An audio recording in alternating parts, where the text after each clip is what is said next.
Hello friends, welcome back to my YouTube channel. माझ्या let's study या YouTube चॅनलमध्ये तुमचं स्वागत आहे। आज आपण इयत्ता 10वी या इयत्तेतील समाजशास्त्र या विषयाची नमुना प्रश्नपत्रिका पाहणार आहोत। घटक चाचणी पहिली। एकूण गुण आहेत 40। 2 तासांचा वेळ आपल्याला यासाठी दिलेला आहे। इतिहास। सुरुवातीला इतिहास या विषयामध्ये आपल्याला खालील प्रश्न सोडवायचे आहेत। उत्तरपत्रिका तुम्हाला वेगळी दिली जाते, त्यामध्ये तुम्ही उत्तरे लिहायची आहेत।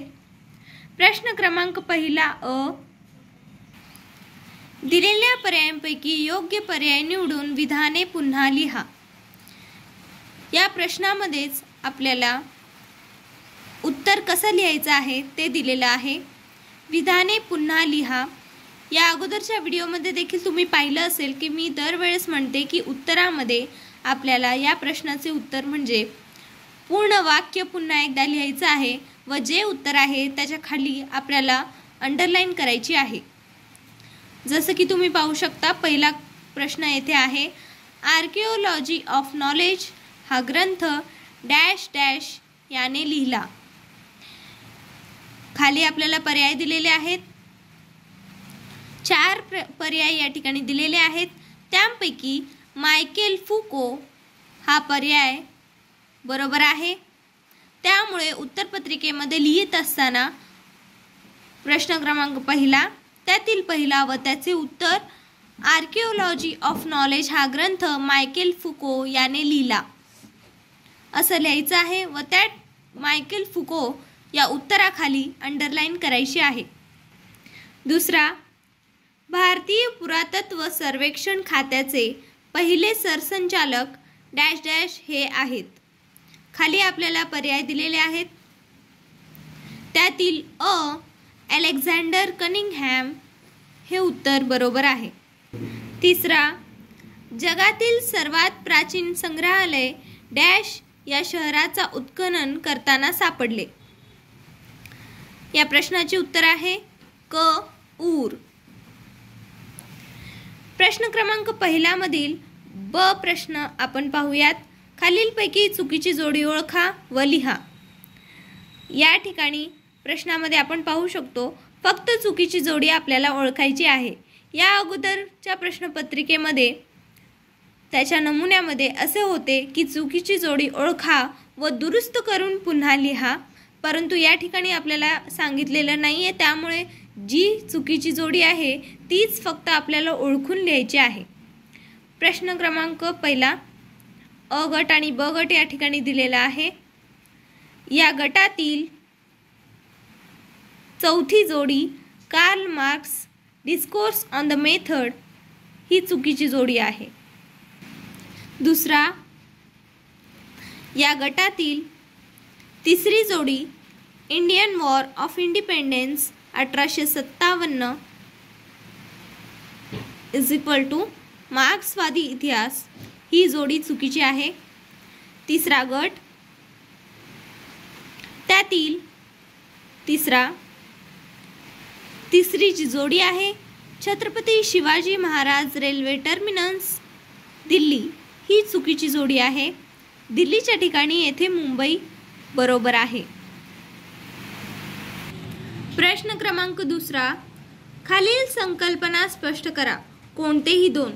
या ठिकाणी आपल्याला 3 दिलेले आहेत, त्यापैकी कोणतेही 2 स्पष्ट करायचे आहेत 4 मार्कांसाठी, म्हणजे प्रत्येकी 2-2 मार्कांसाठी हा प्रश्न आहे। पहिला, ॲनलस प्रणाली। दुसरा, राष्ट्रवादी इतिहास लेखन। तिसरा, उपयोजित इतिहास। प्रश्न क्रमांक तिसरा अ, खालील विधाने सहकारण स्पष्ट करा। कोणतेही 2। या ठिकाणी देखील आपल्याला 3 प्रश्न दिलेले आहेत, त्यापैकी केवळ 2 प्रश्न सहकारण स्पष्ट करायचे आहेत 4 मार्कांसाठी, म्हणजेच प्रत्येकी 2। फुको यांच्या लेखन पद्धतीला ज्ञानाचे पुरातत्व म्हटले आहे। बखर हा ऐतिहासिक साहित्यातील महत्त्वाचा प्रकार आहे। कलेच्या इतिहासाचा सखोल अभ्यास असणाऱ्या तज्ज्ञांची आवश्यकता असते। यापुढे राज्यशास्त्र या विषयाची सुरुवात होते। प्रश्न क्रमांक 4 अ, दिलेल्या पर्यायांपैकी योग्य पर्याय निवडून विधाने पुन्हा लिहा. हा प्रश्न देखील पहिल्या प्रश्नासारखाच आहे. पूर्ण विधान पुन्हा लिहून जे उत्तर आहे त्याखाली अंडरलाईन करायची आहे. पहिला, महाराष्ट्र स्थानिक राज्य संस्थेमध्ये महिलांसाठी डॅश जागा राखीव ठेवण्यात आलेल्या आहेत. याचे उत्तर आहे 50% जागा राखीव ठेवण्यात आलेल्या आहेत.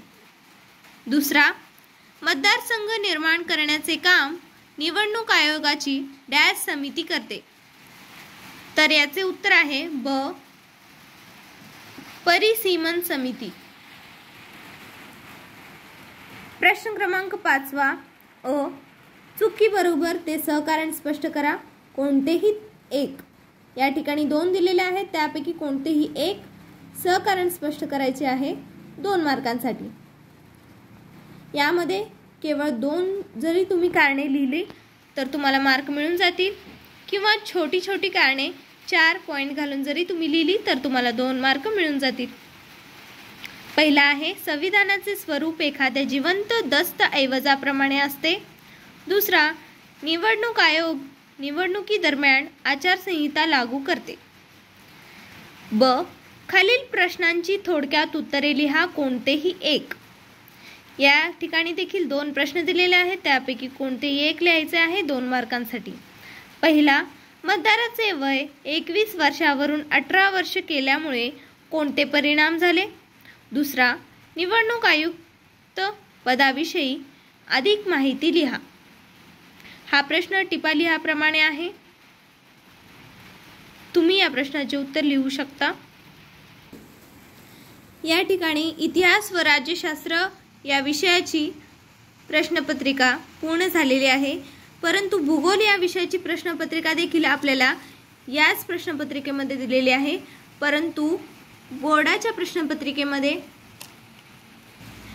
भूगोलाची प्रश्नपत्रिका ही वेगळी दिलेली असते, कारण ती 40 मार्कांची असते व ही घटक चाचणी आहे. त्यामुळे एकाच प्रश्नपत्रिकेमध्ये इतिहास, राज्यशास्त्र व भूगोल या ठिकाणी दिलेला आहे.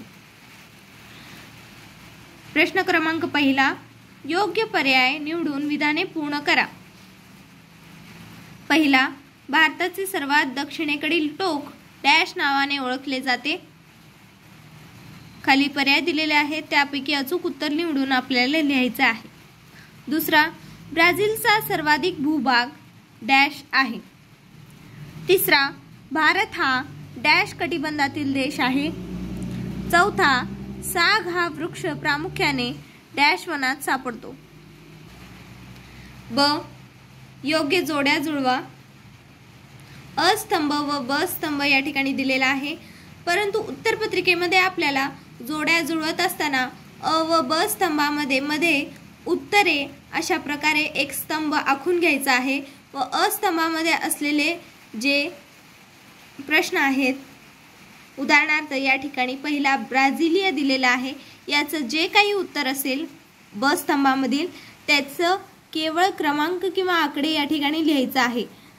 समजा जर पहिल्याचं उत्तर जर क असेल तर क या ठिकाणी लिहायचं आहे मध्ये उत्तरे या स्तंभामध्ये. प्रश्न क्रमांक 2 अ, एका वाक्यात उत्तरे लिहा. कोणतेही 2 मार्कांसाठी कोणतेही 2 या ठिकाणी लिहायचं आहे. केवळ एका वाक्यात उत्तरे लिहा. अतिशय सोपा हा प्रश्न आहे. पहिला, क्षेत्रफळ म्हणजे काय. दुसरा, भारतातील एकूण किती घटक राज्य आहेत व केंद्रशासित प्रदेश आहेत. तिसरा, ॲमेझॉन नदीचा उगम कुठे होतो. चौथा, ब्राझीलच्या वर्षावनांना काय संबोधले जाते. ब, चूक की बरोबर ते सांगा. कोणतेही 2. या ठिकाणी 2 मार्कांसाठी फक्त चूक की बरोबर ते सांगायचं आहे. सहकारण स्पष्ट करा म्हणून या ठिकाणी सांगितलेलं नाही. पहिला, क्षेत्रपेटीचे नियोजन आवश्यक नसते. दुसरा, ब्राझील हा देश प्रामुख्याने दक्षिण गोलार्धात आहे. तिसरा, गंगा नदीचा उगम यमुनोत्री हिमनदीतून होतो. प्रश्न क्रमांक 3 टिपा लिहा कोणतेही दोन, 4 मार्कांसाठी, म्हणजे प्रत्येकी 2 मार्कांसाठी या ठिकाणी टिपा लिहायच्या आहेत. जर तुम्ही छोटे छोटे 4 मुद्दे जर लिहिलेत तर तुम्हाला 2 पैकी 2 मार्क या ठिकाणी मिळून जातील. पहिला, क्षेत्रभेटीची पूर्वतयारी. हा तर अतिशय सोपा प्रश्न आहे, तुम्ही हा अवश्य लिहा. दुसरा, भारतातील समुद्रकाठची वने. तिसरा, भारताचे स्थान. ब, भौगोलिक कारणे लिहा कोणतेही 2, 4 मार्कांसाठी, म्हणजे प्रत्येकी 2 मार्कांसाठी आहे. छोटे छोटे 4 मुद्दे या ठिकाणी आवश्यक आहेत. पहिला, ब्राझील देशात जगाचा कॉफी पॉट असे संबोधले जाते. दुसरा, भारताच्या पूर्व किनाऱ्यावर नैसर्गिक बंदरे आहेत. तिसरा, भारतातील वन्य प्राण्यांची संख्या दिवसेंदिवस कमी होत आहे. या ठिकाणी आपली संपूर्ण प्रश्नपत्रिका ही पूर्ण झालेली आहे. जर तुम्हाला काही शंका असतील तर त्या तुम्ही कमेंट करून मला विचारू शकता. असेच मला सपोर्ट करत राहा व अशाच नवनवीन व्हिडिओसाठी माझ्या चॅनलला सबस्क्राईब करा, जेणेकरून असेच नवनवीन व उपयोगी व्हिडिओज तुमच्यापर्यंत पोहोचत राहतील. व्हिडिओ आवडला असेल तर लाईक करा, शेअर करा. धन्यवाद.